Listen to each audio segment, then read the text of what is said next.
Now speaking, Bruce Germland, Senior Vice President, Investor Relations. Thank you for joining us today. Our second quarter results demonstrate the strength of our portfolio and our ability to deliver strong performance in a challenging environment. We reported organic local currency sales growth of 4.5%, driven by broad-based growth across all 5 business groups. We also delivered strong earnings per share of $2.58, up 8.3% year-over-year. Our cash flow from operations was $2.7 billion, up 11.4% year-over-year. We continue to make progress on our transformation initiatives, which are expected to generate $1 billion in annual savings by 2021. We remain focused on driving profitable growth and creating long-term value for our shareholders. We are confident in our ability to deliver on our commitments and remain focused on executing our strategy. Now speaking, Mike Roman, Chairman and Chief Executive Officer. Good morning, everyone.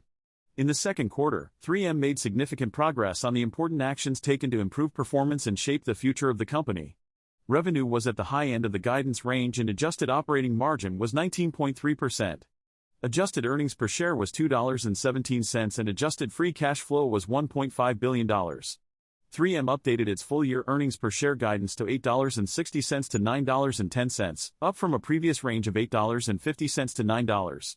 All business segments delivered sequential improvement in adjusted operating margins due to restructuring actions and cost management. Strength was seen in automotive, both OEM and aftermarket, as well as highway infrastructure and personal safety, excluding disposable respirators. Healthcare was up slightly, but still impacted by lower post-COVID-related demand. Electronics and consumer retail in China saw continued weakness. 3M is focusing on improving operational execution, spinning off its healthcare business, and addressing litigation. Restructuring actions and supply chain improvements have driven margin improvements. 3M also announced an agreement to resolve public water systems claims nationwide in the AFFF multi-district litigation with a Q2-related charge of $10.3 billion payable over 13 years. The company is also participating in the confidential mediation process as part of the Combat Arms MDL. Now speaking, Kevin Rhodes, Chief Legal Affairs Officer. 3M has entered into a broad class resolution with public water systems that provide drinking water to the vast majority of Americans. This agreement, subject to court approval, provides remediation for public water systems that detect PFAS at any level and addresses all PFAS, not just those compounds that have been the primary focus of litigation to date. It also provides funding for eligible public water systems that may detect PFAS in the future and funds additional testing by public water systems.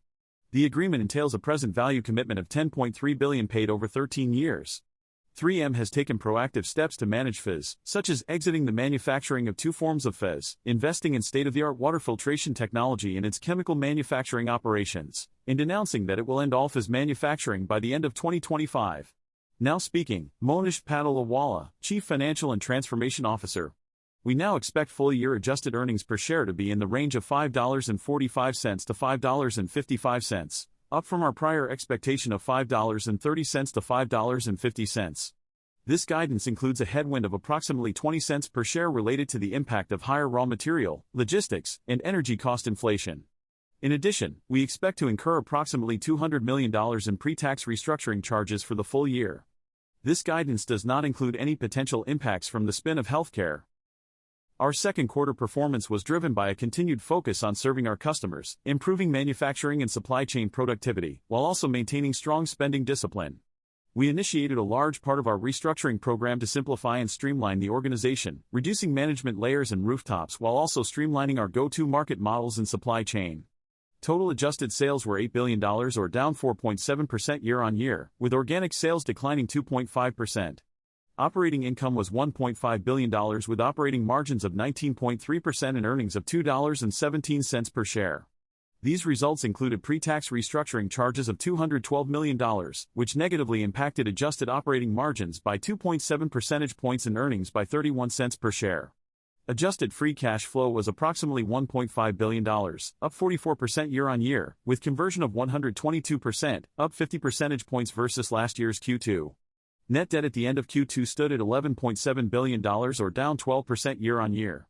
We returned $828 million to shareholders via dividend.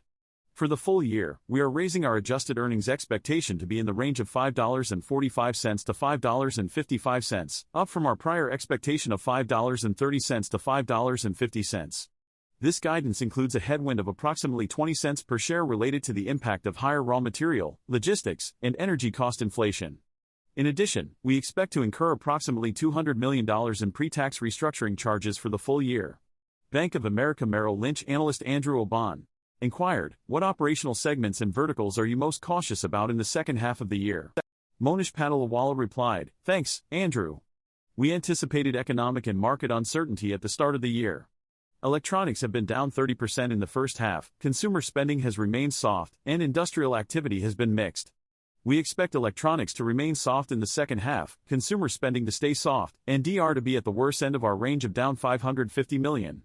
In China, Q2 was weak and we haven't seen much of a recovery yet. We anticipate revenue to be at the lower end of our flat to -3 guidance for the year. We are executing well and have momentum on supply chain and cost restructuring. We will invest in growth in high-growth markets if markets change in the second half and beyond.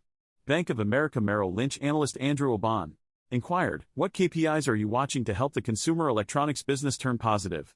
Mike Roman replied, yes, Andrew, in the second half of the year, we anticipate a continuation of the softness in consumer electronics that we saw in the first half.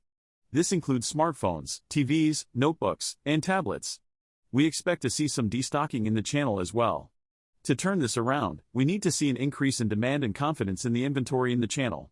We are closely monitoring the categories and semiconductor capacity to gauge demand. Citi analyst Andy Koplowitz inquired, what actions have been taken to improve productivity and how do you expect margins to perform in the second half of the year?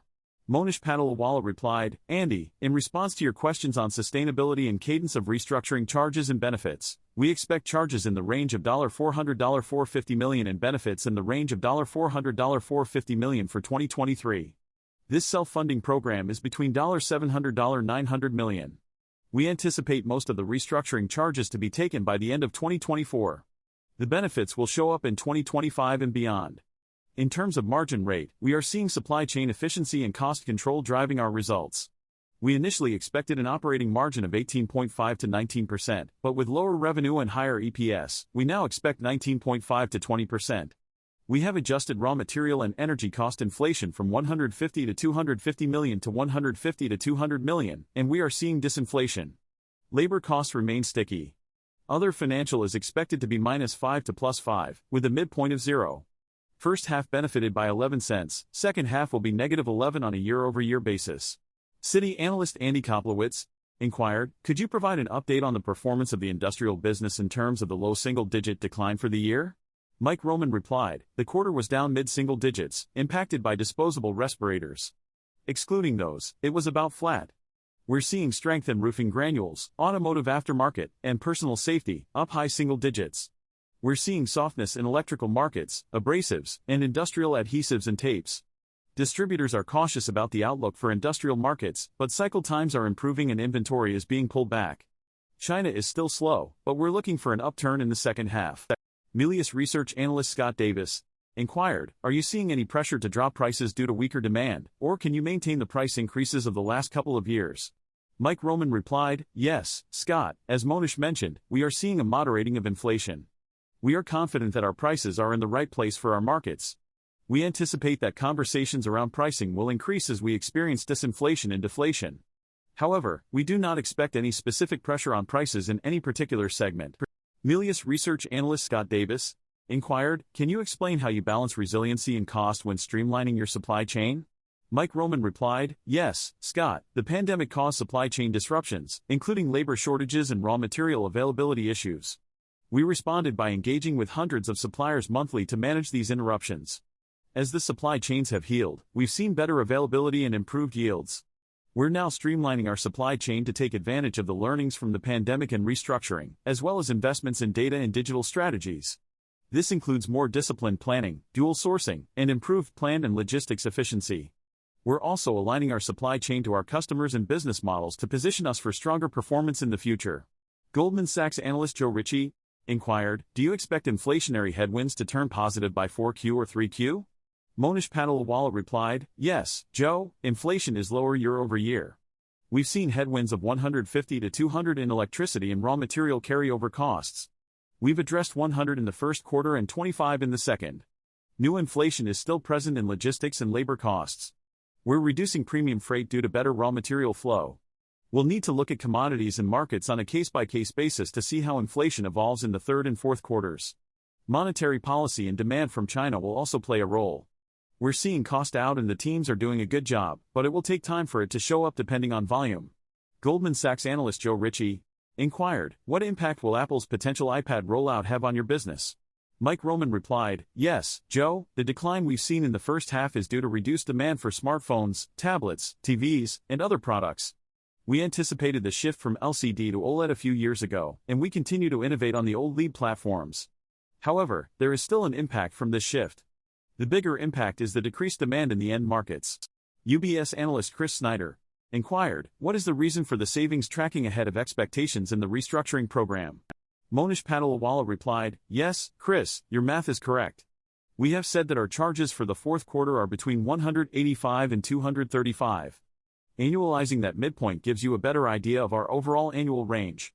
In the first half of the year, we have incurred 262 in charges. What remains to be seen is what will happen with the costs in 2024 and beyond. We will need to go through negotiations on a geography-by-geography basis to ensure we are following all regulations. Additionally, there are some rooftops and other costs that will take longer to exit, which is why you are seeing the current numbers." UBS analyst Chris Snyder inquired, "Does the faster-than-expected Q2 restructuring savings change your plan for the next few years into 2025?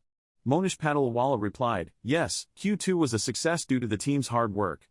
We were able to reduce headcount and streamline corporate costs, as well as exit some of the rooftops we had planned to early. This allowed us to focus on cost control and ensure that our indirect spending was well-focused and returned the best results. I'm proud of the team for their attention to detail and granular level of analysis." Deutsche Bank analyst Nicole de Blase inquired, "What trends have you seen in biopharma orders and customer spending for the second half of the year?" Mike Roman replied, "Nicole, the biopharma industry has seen a surge in demand for vaccines and therapeutics due to the COVID-19 pandemic. We have been able to meet this demand and the industry as a whole has seen success. Now, we are seeing the other side of this demand, with inventory being worked off and the need for innovation. We see this as a long-term growth driver, and our solutions have been valuable in combining multiple steps in the processing into one. We anticipate that this demand will continue, and we are looking forward to the opportunities presented by recombinant protein therapeutics." Monish Padalawala replied, "Nicole, we are very confident and bullish about this business. We have added capacity to increase production output as demand returns." Deutsche Bank analyst Nicole de Blase inquired, "What is the outlook for the healthcare business in the second half of the year? Is there any improvement expected in biopharma or is that more of a 2024 dynamic?" Monish Padalawala replied, "Overall, there is slight improvement in the healthcare market from the first half to the second half of the year. We are seeing an increase in elective procedures and biopharma demand settling down. Hospital budgets may be bottoming out, but we don't know for sure yet. We are also monitoring oral care and orthodontics, as people may reduce spending on these services if the economy slows down. Additionally, we are keeping an eye on the recovery in China. Despite some short-term challenges, this is a great business with long-term growth potential." JP Morgan Chase & Company analyst Steve Tusa inquired, "Can you confirm that the guidance implies a $7.9 billion in sales, a modest sequential step down from the third quarter?" Monish Padalawala replied, "Yes, the figure is approximately in that range." JP Morgan Chase & Company analyst Steve Tusa inquired, "What is the expected range of absolute margin for the year?" Monish Padalawala replied, "Steve, our earnings for the year are between 19.5 and 20%, up from the 19% we had previously forecasted." JP Morgan Chase & Company analyst Steve Tusa inquired, "What led to the shift in mindset that resulted in a $10.12 billion charge?" Mike Roman replied, "Yes, we have been taking a proactive approach to managing our litigation related to FIS for several years. We have a strategy in place that involves defending ourselves in court and attempting to resolve matters through mediation when appropriate. We are making decisions based on this framework."